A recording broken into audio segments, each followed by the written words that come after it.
கருவேலம், தேக்கு, அப்புறம் வேலி கருவை, இந்த மரத்துக்கு மட்டும்தான் நாங்க பட்டியல் தயார் செஞ்சு நாங்க அதுக்கான வேலி போடுவோம். சரிங்க. அதுக்கு இணையாதான் நம்ம வேலி போட முடியுமே தவிர இந்த மாதிரி இந்த மரங்கனி இந்த மாதிரி இதெல்லாம் மென்ஷனே பண்ணல. ஃபாரஸ்ட் டிபார்ட்மெண்ட் 2013 மேல அவங்க மரம் எல்லாம் கொடுக்க ஆரம்பிச்சாங்க. அந்த டைம்ல வாங்கி வச்ச மரங்கள் தான் இது. ஃபாரஸ்ட்ல இருந்தா மரங்கனி எல்லாம் கொடுத்தாங்க, அங்கதான் வாங்கி வச்சது. இங்க நீங்க பாக்குற இந்த மரங்கள் கூட ஃபாரஸ்ட் டிபார்ட்மெண்ட்ல அவங்களே வந்து பிளான்டேஷன் பண்ணிட்டு போனதான். அப்படி இருக்கும்போது அவங்க கொடுத்த மரத்துக்கு அவங்களாலே வேல்யூ போட முடியலன்னா இது தேக்கு ஈக்குவலான மரம், நல்ல வேல்யூபிளா இருக்கும்னு சொல்லி அவங்களே கொடுத்த மரத்துக்கு எங்களால வேல்யூ அதுல வந்து மென்ஷனே ஆகலன்னா அது ஏத்துக்க முடியலன்னு வச்சுக்கோங்களேன். இந்த டவர் வந்து ஏரியில போடுறதுனால டவர் சுட்டிட்டு போகுமான்னு கேட்டா அப்படி போகாது. ஏரியில தள்ளி போட்டாங்கன்னா 2 டவர் மிச்சமாகும். ஏன்னா இப்ப நேரா டவர் போகுது, ரோட்ல இருந்து நேரா அப்படியே சவுத் போயிடுது. அப்படி போயிட்டு சவுத்துக்கு போகாம அங்க சவுத்துல இருந்து இப்படி போயிருந்தாங்கன்னா எங்களுக்கு மட்டும் இல்ல, எங்களுக்கு பின்னாடி இருக்க விவசாயிங்க யாருமே தொந்தரவு இருக்காது. 2 ஏரி இருக்குங்க, அந்த 2 ஏரியிலேயே 7 டவர் அந்த ஏரி வழியாவே அப்படியே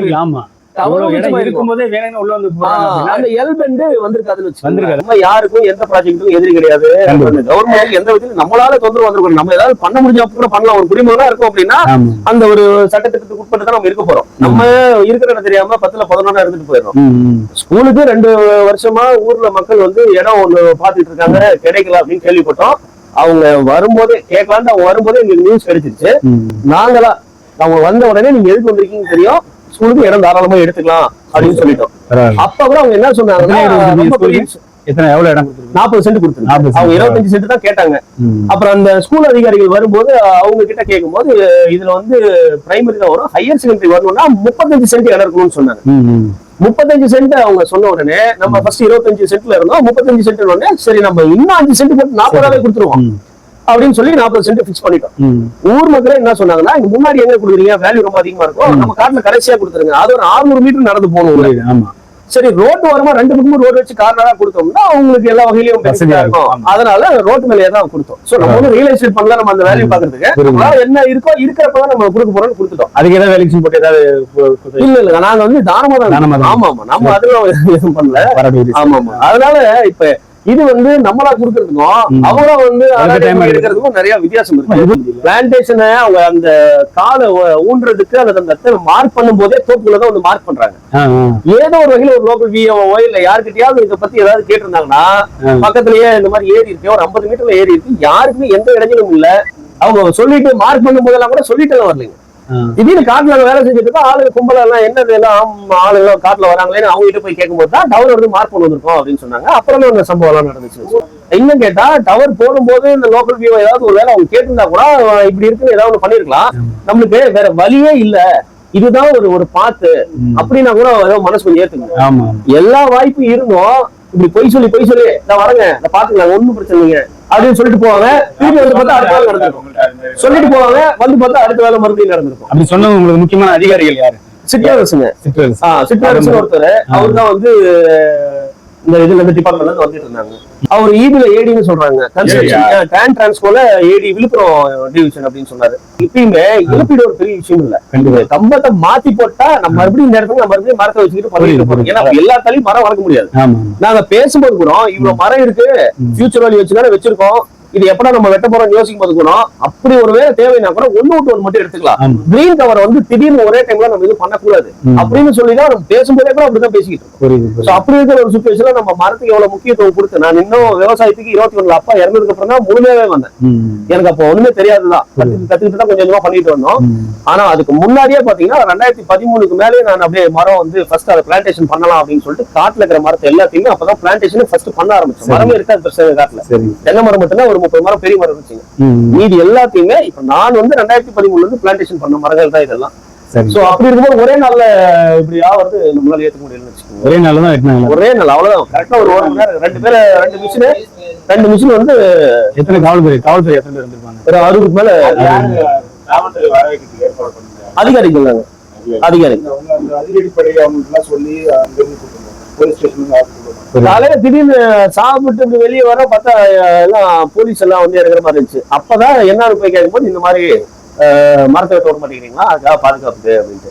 நான் உங்களுக்கு காவல்துறைக்கு சொன்னேன், என்டர் பண்ண ஆர்டர் இல்லைங்க, ப்ராப்பரான வேல்யூஷன் இன்னமும் போட்டு எங்களுக்கு கண்ணில் காமிக்கல. இதெல்லாம் லேண்ட் வேல்யூ 10 இந்த மரம் இதெல்லாம் பார்த்தோம்னா நம்மளுக்கு கோடி கணக்கில் வரும். நம்ம கேட்டது எதுவுமே இவங்க பண்ணல. இவங்க என்னன்னா எத்தனை முறை உங்ககிட்ட பீஸ் டேக் பண்றதுன்னு சொல்றாங்க. ரெண்டாவது இப்ப புதுசா அந்த கலெக்டர் கிட்டே மனு கொடுத்துருக்கு, அது நிலுவையில இருக்கு, அவங்க எதுவும் ரிப்ளை இன்னும் கொடுக்கல. இப்ப போய் திடீர்னு இப்படி வந்திருக்கீங்க அப்படின்னு சொல்றது இல்ல, எனக்கு இதான் என்டர் பண்ணாரு, பழைய கலெக்டர் பிரசாந்த் கொடுத்துட்டாரு, அதுதான் என்னோட என்டர் பண்ணாரு அப்படின்னு சொல்றாரு. ஆனா அந்த பழைய கலெக்டரோட அவர் என்டர் பண்ண சொன்ன அந்த ஆர்டர் என்ன ஆர்டர் அப்படின்னா, நாங்க போய் மேல்முறையீடு கொடுத்தோம் இல்லைங்களா, மறுபடியும் மனோ, ஐயா நீங்க போட்ட வேல்யூ வந்து எங்களுக்கு பத்தல, 97,000 தான் போட்டிருக்கீங்க, இந்த 78 டிம்பர் மரத்துக்கும் வேல்யூ ரொம்ப ஜாஸ்தி, எதிர்கால சந்தை மதிப்பை கணக்குல வச்சு வேல்யூ கொஞ்சம் சேர்த்தி கொடுங்க. எவ்வளவு சொல்லிருப்பீங்க? இத்தனை மரத்துக்கு 50,000 சொல்லிருந்தேன். ஒரு மரத்துக்கு 50,000 சொல்லிருந்தேன். மொத்தம் 78 மரம் அவங்க மார்க் பண்ணதுங்க. வெட்டும் போது ஒண்ணு சேர்த்தி வெட்டியிருக்காங்க. 79 மரம் வருது. 31 தேக்கு, 31 தேக்கு, 48 மகோகனி மரம். சரி சரி அப்படின்னு சொன்னோம். அதுக்கு ரிப்ளை அவருக்கு எங்களுக்கு ஒரு ஆர்டர் சார், இல்ல இந்த மாதிரி ஃபாரஸ்ட் டிபார்ட்மெண்ட் அமைச்சு எல்லாம் பண்ணிட்டோம், ஃபாரஸ்ட் டிபார்ட்மெண்ட் வந்து தேக்கு, வேலிக்கருவை, இந்த கருவேலம் இதுக்கு மட்டும்தான் வேல்யூ அசஸ் பண்ண முடியும். அந்த லெட்டர் வந்து இல்லைங்களா, எங்களுக்கு ரிப்ளை வந்த லெட்டர், அந்த லெட்டர் தான் என்டர் பண்ண லெட்டர், அனுமதி லெட்டர்னு சொல்லிட்டு எங்களை பொறுத்த வரைக்கும் இதாங்க, நாங்க பழைய கலெக்டர் ஆர்டர் தான் ஃபாலோ பண்ணோம், புது கலெக்டர் கேட்டோம், பழைய கலெக்டர் ஆர்டரை ஃபாலோ பண்ண சொல்லிட்டாங்க. சரி சரி அப்படின்னு சொல்லிதான் வந்து வெட்டினாங்க. சரி, இப்ப உங்களுக்கு இதை மாத்தினா அந்த மாதிரி என்ன இருக்கால இருந்துட்டு போதும்? இல்ல, எனக்கு மாத்திட்டாலே பரவாயில்லைங்க, எனக்கு எதுவும் கிடைக்கல கூட பரவாயில்ல, இதை மாத்தி தூக்கி அந்த போயிட்டு ரொம்ப உங்களுக்கு அவ்வளவுதான் நான் வச்சுக்கிறேன். அவ்வளவுதான். நீங்க ஏதாவது எங்கேயாவது ஆய்வு பண்ணீங்களா, பேசுறீங்களா? இல்ல, இன்ன வரைக்கும் அந்த மாதிரி நான் எதுவும் மாத்திர மாதிரி எதுவும் நான் விசாரிச்ச வரைக்கும் அவங்க சில பேர் எங்களோட ரிலேட்டிவ்ஸ் என்ன சொல்றாங்கன்னா, இது ரொம்ப கேஷுவலா விட்டீங்க, நீங்க இந்த அதிகாரி ஆரம்பிச்சீங்க, அவங்க உங்களை வந்து இப்படி பிரைன் பண்ணிட்டாங்க, அது வந்து இப்படி ஒரு இதே பண்ணிருக்க கூடாது. இப்ப டவர் லைன் போட்டு கம்பி எல்லாம் இழுத்துட்டாங்கன்னா அது பண்ண முடியுமா பண்ண முடியாதுன்னு எங்களுக்கு தெரியல. இந்த ஸ்டேஜ் ரொம்ப கஷ்டம். 90% விட்டாச்சுன்னா இல்ல, இப்ப நம்மளாலதான் இப்ப நின்னுச்சுங்க. இப்ப இதுவும் பாத்தீங்கன்னா பினிஷ் பண்ணிட்டாங்க, இந்த மரத்தெல்லாம் வெட்டிட்டாங்க, இன்னுமே சார்ஜ் பண்ணிடுவாங்க. நம்ம அந்த சார்ஜ் பண்ற வேலை மட்டும் தான் இருக்கு. ஆமா, ரொம்ப ரிஸ்கான இதுதான். அது ஆரம்பத்துல கொஞ்சம் நீங்க ஏதாவது சப்போர்ட் எடுத்து ஏதாவது பண்ணிருந்தீங்க. அதுதான் நாங்க இவங்கள பேச்சு கேட்டுட்டு இப்படி விட்டோம், கலெக்டர் ஆபீஸ்ல சொன்னா நடக்கணும் அப்படின்னு நினைச்சோம். ஆனா இப்பதான் தெரியுது இது எதுவுமே பிரயோஜனம் இல்லாத ஒரு வேலை, நம்மள வந்து முட்டாளாக்கி. ஆமா ஆமா ஆமா. இல்ல, எனக்கு வந்து ஒரு வேலை டவர் மட்டும் மாத்தி போற முடிஞ்சுனா, நான் என் காட்டுல மட்டும் இல்ல, நான் எங்க வைக்க சொன்னீங்கனாலும் நான் வச்சு விட்டுறேன் மரத்தை. நான் எல்லாம் யார் யாருக்கு வைக்கணுமோ நான் போய் கூட வச்சுட்டு வந்துடுறேன். எனக்கு டவர் நவுந்துச்சுன்னா எனக்கு அதுவே போதும். என் இடத்துல இருந்து டவர் ஏரி பக்கம் போயிடுச்சுன்னா, அதாவது நான் இப்பயும் சொல்றேன், வாய்ப்பு இருக்கனாலதான் சொல்றேன். நான் வந்து வேற வழியில பக்கத்துல இன்னொரு பட்டா நிலம் போகுது அப்படின்னா கண்டிப்பா நான் அதை பண்ண மாட்டேன். என்கிட்ட இந்த டவர் லைனை பிளேஸ் பண்ணும்போது நான் ஏரி அந்த பக்கம் இருக்குதுன்னு சொல்லும் போது பின்னாடி இருக்க விவசாயிகளும் அந்த 2-3 டவர் பாத்தீங்கன்னா அவங்களுக்கு அந்த காத்துல விழுகாம தள்ளி போகுமேங்கிறது தான். நான் என்ன சொல்றேன், எனக்கு மட்டும் இழப்பு இல்ல, ஒருவேளை அப்படி போட்டிருந்தா இன்னும் 2 டவர் இருக்கிற விவசாயிகளும் தப்பிச்சிருப்பாங்க இல்லைங்களா, அவங்களுக்கும் தொந்தரவு. ஆமா, அப்படிதான் நான் சொல்ல வரேன். பக்கத்துல 50 மீட்டர் ஏரி. இப்ப ஏரியோட பார்டர் இப்படி எங்க காட்டோட பார்டர் இப்படி முடியுது, ஃபுல்லா ஏரி. இந்த டவர் எப்படி வருதுன்னா இந்த காட்டு வழியா இப்படி போய் இப்படி போகுது. இப்ப இந்த டவர் இப்படி போற டவர் ஒருவேளை இப்படி நேர் பண்ணிட்டாங்கன்னா தொரசலூர் ஏரி பக்கத்துல பீலமேட்டு ஏரி ஏரியிலேயே போயிருக்கு, யாருக்குமே எந்த பாதிப்புமே இருந்திருக்காரு. இப்ப இவ்வளவு மரம் இருக்கு, ஒரு சின்ன கண்ணு சும்மா முட்டி வர கண்ணு தான் இருந்துச்சு அப்படின்னா ஓகே, ஒன்னும் பிரச்சனை இல்லை. ஒரு வருஷம் இருந்திருக்கும், அந்த டவர் பிளேஸ் பண்ணி முன்ன பின்ன ஏதாவது ஒரு டேமேஜ் நம்ம பார்த்து இருந்திருக்கலாம். அப்பயே எவ்வளவு பெரிய மரமா இருக்கும். மார்க் பண்றவங்களுக்கு கொஞ்சமாவது ஒரு மனசாட்சி வேணும் இல்லைங்களா? நாங்க அட்லீஸ்ட் சொல்றோம்ல, பக்கத்துல ஏரி வரும்போது உங்களுக்கு ஒப்பீனியன் கேட்கணும், இது மாதிரி வருது, நீங்க வந்து இதுக்கு ஏத்துக்கிறீங்களா, இப்படிதான் கம்பம் வருது, ஒரு கையெழுத்தாவது வாங்கணுங்களா? இல்ல இல்ல, அப்படியெல்லாம் எதுவுமே எங்களை வந்து கலெக்டர் ஆபீஸ்ல கையெழுத்து போட சொன்னாங்க. இப்ப 97,000 கூட்டி கேக்குறீங்க இல்லையா, நீங்க கையெழுத்து போட்டுருங்க, நான் அதை பரிசீலனை பண்ணி ஃபாரஸ்ட் டிபார்ட்மெண்ட் பேசி ஏதாவது பண்ண முடியுமா பாக்குறேன்னு கலெக்டர் சொன்னாரு, பிரசாந்த் கலெக்டர் சொன்னாரு. ஆனா நாங்க போடல. போட்டிருந்தோம்னா அது என்ன நடந்தது எங்களுக்கு புரியுது. ஒரு 2-3 விஷயம் சொல்லியிருப்பாங்க. அதனால நாங்க போடல, நாங்க போடவே இல்லைங்க. அது எந்த ஒப்பீனியன் வாங்காமலே இவ்வளவு வேலை நடந்தது. ஆமா ஆமா, ஒவ்வொரு தடவையும் கேட்பாங்க, போயிட்டு வந்துடுறேங்கம்மா அப்படிம்பாங்க, திருப்பி வரவே மாட்டாங்க. கடைசியில கலெக்டர் ஆபீஸ்ல போய் எப்படி நம்மள ப்ரொஜெக்ட் பண்ணாங்கன்னு தெரியல. ஆனா நாங்க விசாரணைன்னு எங்களை கூப்பிட்டாங்க, விசாரணைக்கு அங்க போறோம். அப்புறம் என்ன உங்க பிரச்சனை சார், இந்த மாதிரி ஆயிடுச்சு சார், டவர் லைன் அவங்களுக்கு எல்லா வாய்ப்பு இருந்துச்சு, அவங்க இந்த பக்கம் தள்ளி ஏரி பக்கமே போட்டிருக்கலாம், ரொம்ப நேரம் கூட வந்திருக்கோம் அப்படின்னு சொல்லும் போது பிரசாந்த் கலெக்டர் என்ன சொல்றாரு, அப்ப 5 கோடி கொடுங்க, அதை நேர் பண்ணிக்கலாம் அப்படிங்கிறாரு. எனக்கு அப்பயே புரிஞ்சிச்சு உங்க விசாரணை கூப்பிடல, ஆல்ரெடி ஒரு முடிவு எடுத்துட்டாங்க அதிகாரிகள் சொல்லி, அவங்க அதிகாரி பக்கம் ஒரு முடிவு எடுத்துட்டாங்க, இதுக்கு மேல நம்ம எதுவும் பேசி பிரயோஜனம் இல்லை அப்படிங்கிறது தெரிஞ்சிச்சு.